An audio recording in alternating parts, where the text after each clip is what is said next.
It's Check On Stories we're following for you today on Robin Hood Radio. We'll start off with our forecast from meteorologist Pat Pagano. Cloudy day today. Showers, snow showers. That'll change to showers during the day. 40 to 45. Tomorrow, windy periods of rain or showers that'll taper off in the afternoon, lower 50s. And Saturday, cloudy with a chance of rain and, once again, maybe possibly some snow showers, 35 to 40. We'll take a look at that tri-state forecast. That'll come your way in just a few moments. In a story in this morning's Republican American, First Selectman Curtis Rand looked ahead to what he hopes will be accomplished in the new year. Rand and his fellow selectmen, Christian Williams and Donald Malin, spoke about current and future projects during the Board of Selectmen meeting, which was held on Monday. Rand began talking about the Pope Committee, a group of residents charged with looking at uses for the 59-acre piece of property on Salmon Kill Road the town purchased from the Pope family a few years ago. The committee has scheduled a meeting with members of the Planning and Zoning Commission, Inland Wetlands, and Historic District Commissions on January 26 to show them the update of their concept plans. They turned to the subject of solid waste disposal. Rand said Materials Innovation and Recycling Authority, which is taking the town's garbage and shipping it out of state, likely will be out of business by the end of the fiscal year. He made a plea for residents to try to recycle as much as possible, noting there is some contamination in the recyclable materials being brought to the transfer station. Rand expressed gratitude to the work of the Salisbury Town Transfer Station Recycling Advisory Committee, noting members are working towards installing solar panels on the canopies.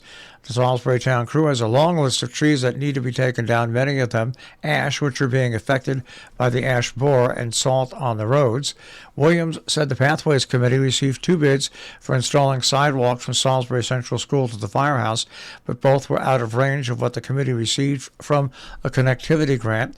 Quoting here, "But we're not giving up," end quote. He said, adding the group would like to see a sidewalk connecting Salisbury and Lakeville.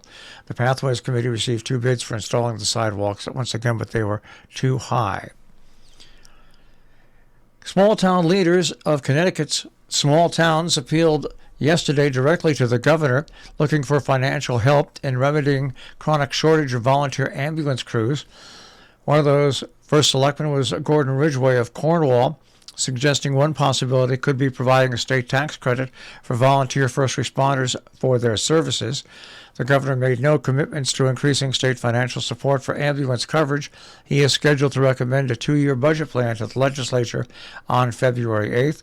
The governor heard many similar communities are unable to recruit new volunteers or to afford to hire paid emergency medical technicians and paramedics.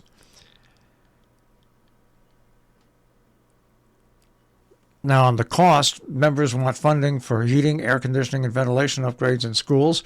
They propose allowing the state's 169 towns and cities to use federal funds to satisfy the state's matching grant funds requirements for indoor air quality products. The Supreme Court is allowing New York to continue to enforce a sweeping new gun law banning guns from sensitive places such as schools and playgrounds for now, while the challenge plays out in court. The justices yesterday turned away a plea by the law's challengers. The gun owners wanted the High Court to lift a federal appeals court order that temporarily put on hold a lower court decision blocking portions of the law.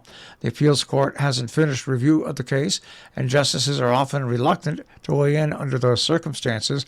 The justices could still consider the case and the law more generally in the future. Seniors in our tri-state region are getting phone calls, sometimes letters or in-person visits even, from scam artists claiming to be from Medicare, asking if you've gotten your new Medicare card in the mail. They've received 6 calls so far in Ancram about this issue last week. If you stay on the line and talk to the caller, you'll be asked for your Medicare number or Social Security number so the person on the phone can make sure your new card is sent as soon as possible. It's a scam. There's no new card that you should have gotten unless you recently signed up for Medicare and are expecting your initial card, or you had reported your card lost and requested a new one.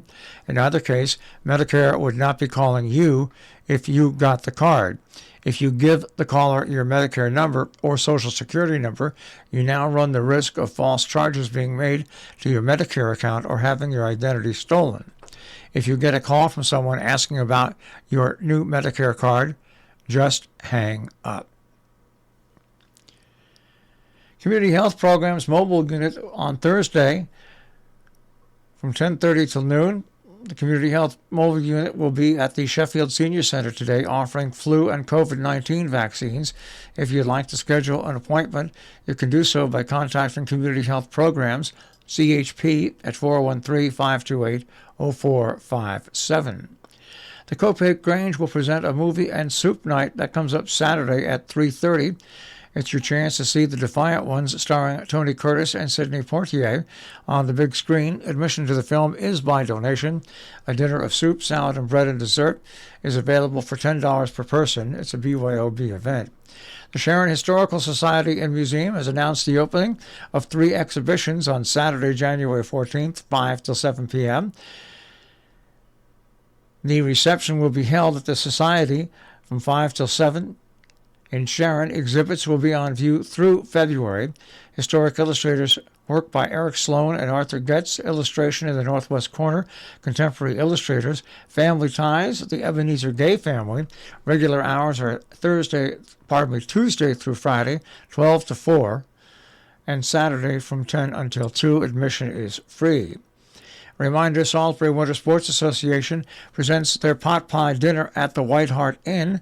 To go, it'll be held Wednesday, January 18th. Proceeds from the event benefit Salisbury Winter Sports Association. The dinner includes chicken pot pie, mashed potatoes, and English flapjacks. The donation is $30. Dinners are available only by pre-order and to go only. To reserve a pot pie dinner, contact Provisions at 860-435-0030. Only 100 dinners will be made. Once again, you can contact the White Hart Inn at 860-435-0030. Our business brief is underwritten by Morgan's at the Interlaken, where you'll find a tapas menu, a regular menu, and, of course, dinner specials nightly, interlakenin.com. You'll also find them on Facebook, and you'll also find them on Instagram. And by Salisbury Bank, salisburybank.com. The Dow Jones Industrial Average will start off today at 34,090.96, the S&P 500 at 3989.55, and the NASDAQ at 11,476.59. We'll take a look at that tri-state forecast. That'll come your way in just a few moments.